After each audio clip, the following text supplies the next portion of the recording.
This is the Simpit. I'm your host, Sean Cole, and welcome to today's edition of the Pit Stop, where we cover today's sim racing news, and we just one by one go through all the big news stories for sim racing. Some days we have a lot to talk about, some days not so much, and on those days that we do not have so much to talk about, I depend on you guys, the pit crew.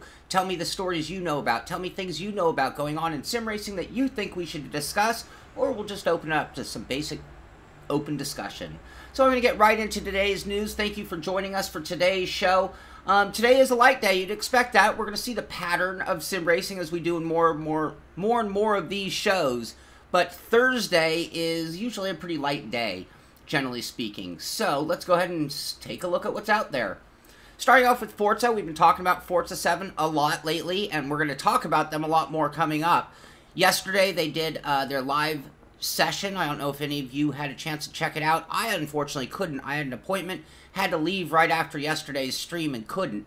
So I don't know, maybe some of you watched it and maybe some of you can inform us what kind of stuff they told us about.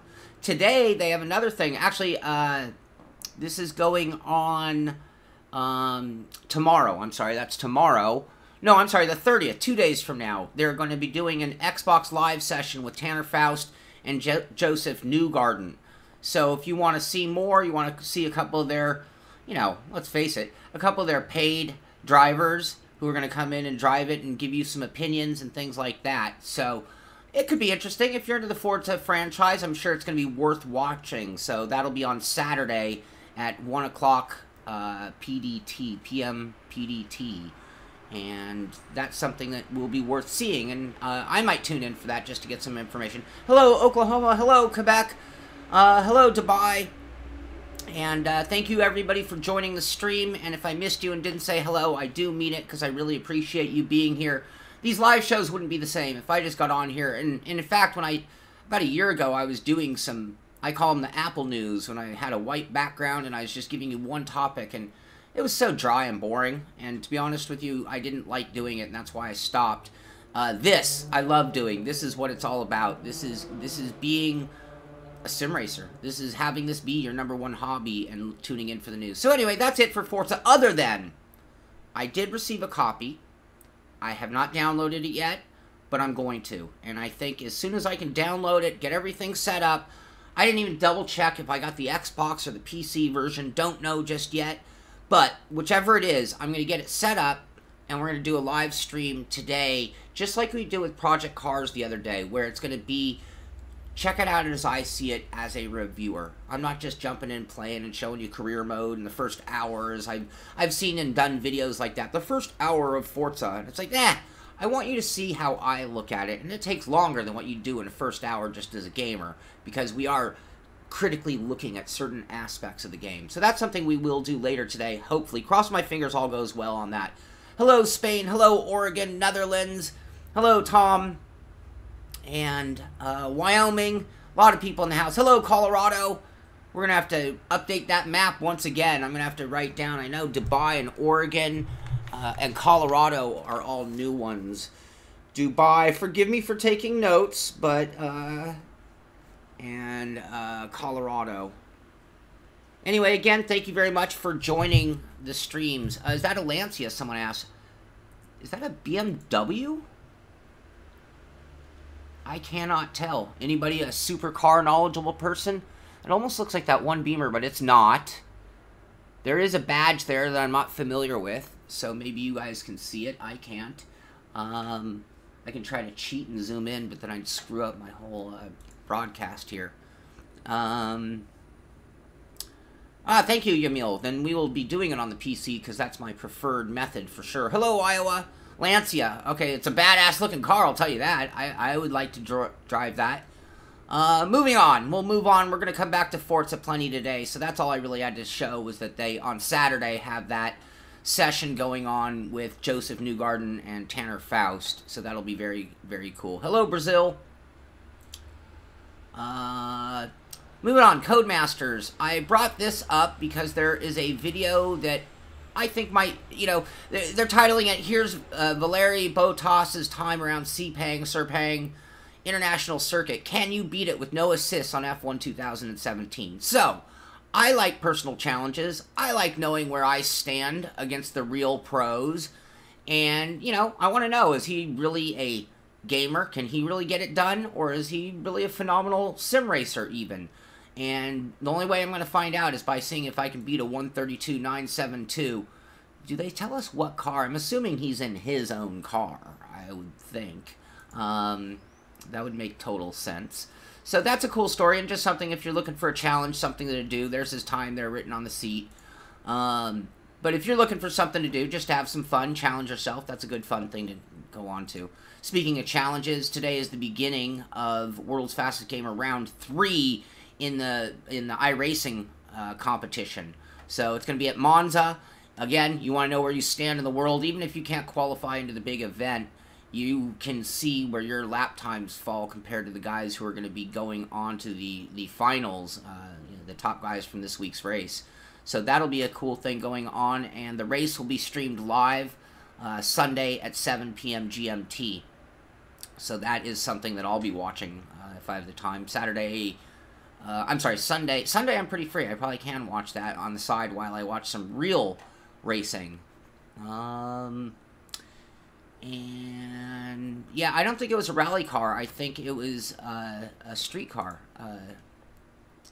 So that's a lot of lower fairing for a rally car. I mean, as you can see how you could change that stance and probably turn it into a rally car if that's what you're talking about.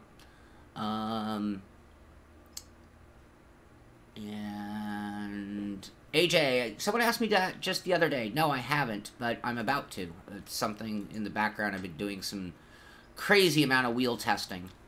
So, why did I have the Thrustmaster on here? I must have screwed this up. I have no news from Thrustmaster other than if you haven't seen my TSXW review, you might want to check that out. Put that out earlier in the week. Normal review, not a live show. More what you've always expected from the Simpit. So you can check that out. I'll make that a little plug for myself. Okay, this is my thumbnail for today's show. And this is out of Ricmotech. And, you know, there are moments in sim racing where you just get these shots of something and you're like, I wonder why or what that is. And it looks small enough to be an actuator for a motion sim, but then its body is so small that I can't see it really having enough throw. Then I think, well, gosh, it's pretty small, but that theoretically could be a direct drive wheel. Anyway, it's photos that we see online, and if you ever see a photo online and you're not sure what it is, and it is for sim racing, you might be looking at some teaser photo of the next new product coming out of one of the big names in sim racing. And if you ever get one of those, do me a favor, send me the video. I saw reading your chat. Send me the image. Send me the link. And I love speculating. And I remember years ago when the G25 had been the king wheel for a long time, that we were one of the first to find an actual photo of a G27. There had been a ton of mock-up photos of the G27, but we found one, and I looked at it and I thought, man, those buttons really look like they came from Logitech. That doesn't look like a mock-up. There's something cheap enough that made me think that really could be the one, and it turns out it was. So I tend to agree, Gary. I think that is a direct drive wheel, and I'll talk to Frank and find out. But when I saw that picture, I just thought, this happens. This happens. You just see a random picture, and you gotta wonder why. So that is it for the end of normal sim racing news, but I have another story that I want to talk about, and then if there's anything you guys want to talk about, but I'm kind of eager to get out of here today to find out what's going on with the Forza. The other thing is I did want to do another round of Project Cars 2, picking up where we left off and doing a little bit of the career mode and some of the multiplayer as well. So lots for me to do, and I'm going to probably have to do a lot of it on the live stream just to be as efficient as I possibly can and try to get through everything. But the next story. Hello, BC. CXC Simulation. So if you guys don't know, and you probably do, but I do some part-time work for CXC. I've worked on and off with Chris at CXC for 8 or 9 years, since the beginning of the company, really. And I've built sims, I've done research and development, I've done prototype work, and I've done a lot of parties and trade shows for them. And I also am good friends with them, and good friends with Chris and everybody there, Jochen, and all the people there. Well, if you saw a while ago, I'd posted some pictures because they have a thing called B-Team, and that's their Lemons car. Now, this is a car that I've actually driven. So let me bring this up real quick. That's me in the Chotus is what it goes by in name. And that's me in the driver's seat getting ready to take it out for some laps. That's me out on track. And I'm not doing this to brag, and that's not much of a car to brag about. Yes, it's a Lotus. Yes, it has a Chevy V8. And it's a big piece of junk, to be honest with you. But they run this in Lemons. And so this weekend is, and I don't expect most of you to be able to come out here because it's in Buttonwillow, California. I, unfortunately, will not be able to make it. But this weekend is the 24 Hours of Lemons, the Button Terrible at Buttonwillow. And the reason I'm bringing this up is because the B-Team, CXE Simulations, went and had their car scanned and built up and put in-game. And that is not just a Lotus as it would be. That is the Chotus. That is the V8-powered, funny body weight and distribution, their body kit, and it is their car in-game. And what makes this even cooler, and why I'm bringing it up, not just that they had a car scanned, a car they wanted to drive. This was a project for them to have fun with in-house, and I think that's kind of a testament to the guys behind CXE. These guys are hardcore real-life racers and sim racers. Yeah, it's a Chevy 350 inside of that fiberglass flimsy chassis. It's a mess. It dances. You touch the brake and it dances like this. It is a crazy car, but it's got some potency when it comes to Lemons, but reliability has been a big factor for that car. It has the pace, and it hadn't had the fuel economy, but they got a bigger fuel cell, so that might be resolved. Anyway, I'm saying all of this because it's cool that they scan the car and they have it in-game. That's awesome. But what makes it even cooler is if you live anywhere in California, Southern California area, CXE is actually bringing 2 simulators painted up like the Chotus, all dressed up in Chotus colors. They're going to be in their garage where the team is going to be running their 24-hour race, but letting all the Lemons drivers have a run at the simulators, which also means that if you went there as a spectator, you could actually go hang out with the CXE crew, watch them race the Chotus, and, you know, have a good time doing it, and check out their sims in action. Drive the Chotus in the simulator as you watch it out on the track. Anyway, I just thought this was a cool story. You know I love any time our industry or sport overlaps into the other. Tom, that is a good question. There is GoPro footage of me driving it. I don't know if I've even seen it, even though I know I recorded it on 2 cameras. We might have had a problem with one. I'm going to have to dig around. I completely forgot that I actually have GoPro footage of me driving. I got these pictures, and I was like, that's perfect for what I need. Okay, Daniel, that's a great question. I'm really glad you asked it, because I'm out of news, so we're sort of at that point in the show anyway. There are posts all the time. You know, right now CXE is hiring engineers. A lot of the sim companies are currently looking for graphic designers and engineers and coders. If you go to the website of Codemasters, they actually usually have a job posting on their board. iRacing periodically puts out posts saying that they're looking for people. And almost all the hardware people have been on a hiring boom. So the best thing you can do is put a resume together. I hope that you bring more to the table than being just a sim racer, and my recommendation would be to tap into any other skill sets you have, and think of that company not as a sim company or as a hardware company, but think of them as more of a business, and their product is this simulation stuff, and how can you fit into that model, and then talk to them, send them an email. These companies are actually much more personable than you would ever imagine. As big as they are, and as big as their crowds are, they love hiring from within. All of them. So, great question, and it's pretty easy to do it if you really are persistent and have some skills and something to bring to the table other than, I just love sim racing. Great question, though, Daniel. I'll look for it. Yeah, Tom, I'll look for it. I'll find... I did put up some video live streams on Facebook during the event, but nothing of me in the car. And yeah, sometimes I don't like to brag about when I get to drive. Sometimes I do, sometimes I don't. I feel that one I came home and was so far behind and busy on stuff that I had to like completely forget about the event. Hello, Brazil. Thank you very much. Tom, they are looking for that as well. They are cranking out sims. They are making huge expansions. If you're in the Southern California area, send them an email. Talk to Chris, and he's always looking for help there.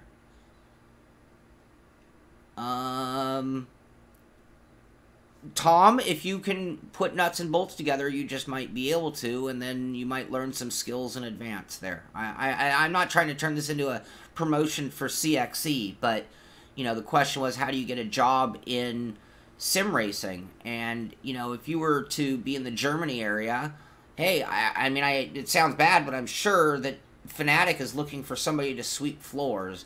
Talk to them. Tell them you're really into this, and this is the career you want. What can you do? What can you do to prove yourself?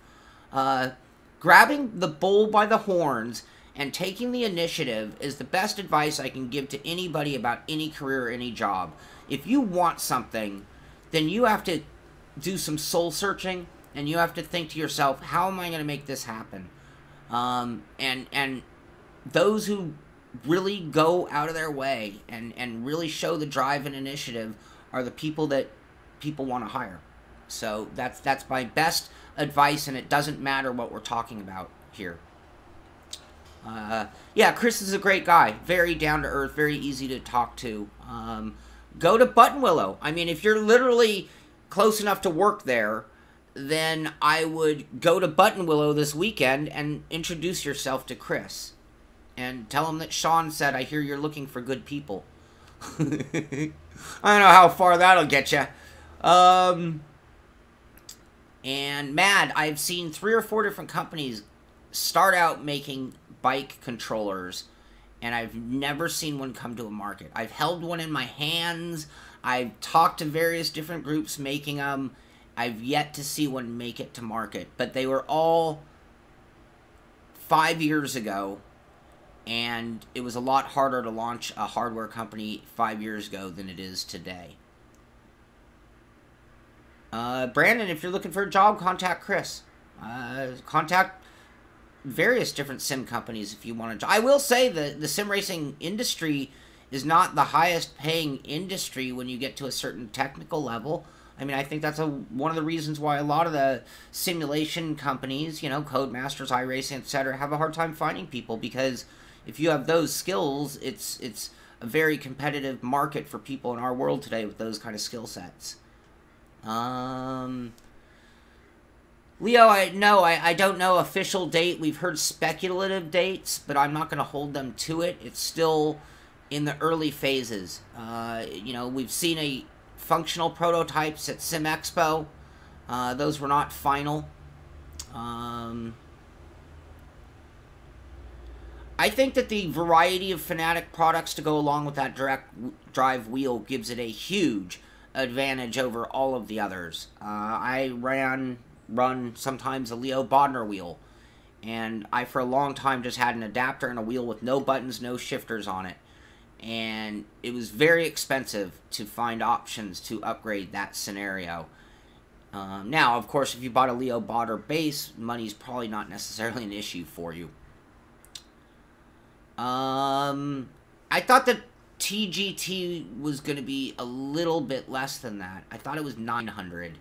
I'll have to double check things, but I had heard over 1,000 at first. There we go, 800. Yeah, I thought I initially had seen some scary numbers over $1,000, but yeah, 800 is more like it, which is still expensive by my standards when you consider this TSXW is $649.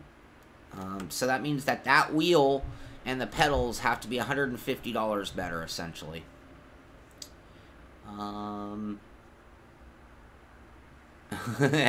Ricmotech, their motion system. I will look into Drive Hub. You know, you want to help me out, you can contact them too and tell them you'd love to see a review on my show, and I will contact them from my end as well. I'm willing and want to review any and every product I possibly can. You know, time is short and I'm understaffed, but, you know, we'll see. And, yeah, direct drives, it's hard to get anything over under a grand at all. And even then, it's probably going to end up being closer to $2,000 by the time you really get done with the wheel and everything, close to $3,000. If you go the Bodner route, you can throw another $1,000 on top of that as well. And no, Michael, it isn't, which, you know, but who knows? You know, on specs, it seems to be pretty much the same specs as the TSXW and the TSPC. So, you know, you are paying for the wheel change, the pedal change, and the licensing. It's just to be seen or determined what those changes will actually be. Never brought up the center screen with the button terrible. That is the event there for Lemons. I left my picture up way too long. So, power-wise, they say it's a 1.6% upgrade, which is about 50% more power. Not double, 50% more power. It is, styling-wise, it looks nicer. I can't say it's smoother because there's that notchiness that some people complain about. It doesn't bother me when I'm driving. The T300 is very smooth on just that turning smoothness like this. Now, force feedback, I call this a very smooth wheel because it turns very easily and it doesn't do any kinking or flexing or anything like that. There's no additional resistance whatsoever. I find this wheel's extra strength and extra sturdiness to be worth the extra money, essentially. But I also think this will last longer than a T300, but it's hard to say that yet. AJ, you might be right. I have a couple of big wheel shootouts that I'm going to be doing soon. At this point in time, my take on it, and you tell me, I believe it's a T5 transmission in the Lotus Trip. Right now, Logitech has taken them out of the game. I still think it's a great wheel. I recommend that wheel to a lot of people starting out. Champions are still winning on various versions of Logitech wheels. But in 2017, Thrustmaster and Fanatec have made it very clear that they're serious about the sim racing market. And I think Logitech has made it very clear that they're just going to continue making their level of wheel with virtually very little changes over years. And you could even argue they took something away with the G29 by removing the shifter. So right now I look at Thrustmaster and Fanatec as being the big two. And you know, Logitech is a fine wheel. It's a great wheel. I'm not even trying to knock Logitech here. It's just that they're staying at that level and everybody else is stepping it up. So right now, I foresee a few different scenarios of testing Fanatec versus Thrustmaster versus Fanatec versus Thrustmaster. And a lot of, for me, if you watch my show religiously, you know that it's not just about how it looks, it's not just about how it feels, and it's not just about how it drives. For me, I appreciate all of those qualities, and I have to confess, I might even make a sacrifice here or there based on one of those categories. So, in the shootout, I'm going to tell you exactly how it plays out and where each wheel really benefits, in my opinion, over others. And then if you're just about lap times, which so many people who race are, we'll do a lap time test and we'll find out exactly head-to-head how they work in my hands. But, you know, in advance of even doing that, I have to confess, any test like that is subject to the reviewer and their likes and desires. Everybody is different. There's no way of me saying this is the best wheel for you. There are so many different circumstances. There are people who have a bad taste in their mouth for one company or another, and they say, hey, I'll never buy a wheel from them again. You know what? They're both great wheels, and that's why I'm okay talking that way about them. Anyway, that's the end of that. Yeah, CT500 still going strong. And so a lot of you agree with what I'm saying about how Fanatec and Thrustmaster have stepped it up and Logitech has stayed behind or even gone backward. And So I think that's pretty much it. And you guys know I want to get out of here, and it's not because I don't love talking to you guys. It's actually because I want to get back on the air, and get back on the air either with some Forza testing or some Project Cars 2 testing. I hope it's Forza. I'd give you a firm time, but I don't know exactly when. I will also be back tonight at 6 o'clock p.m. Pacific time. That's going to be for the Sim Racing Systems Simpit Porsche Carrera RSR Cup race. Tonight at 6, tomorrow at 6 as well. We'll be back for the news tomorrow morning. We'll probably do another live test tomorrow as well. And then Saturday, we will have a new topic for Sim Tunnel. I've got a couple on the agenda, so I'm not going to tell you which one just yet. I'll probably announce that tomorrow morning. The open discussion of what we'll just be able to openly talk about and get our grievances out. That's the point of the Sim Tunnel, not just to talk the news, but pick something like, why has Logitech fallen from grace? And we'll go ahead and beat them up, but we'll also maybe give them some light at the tunnel if they want to listen to us, the sim racing community. Anyway, thank you for being part of the show. You're all part of the pit crew. Thank you for being here today. This is the Sim Pit. I'm Sean Cole, and I'll see you on the track.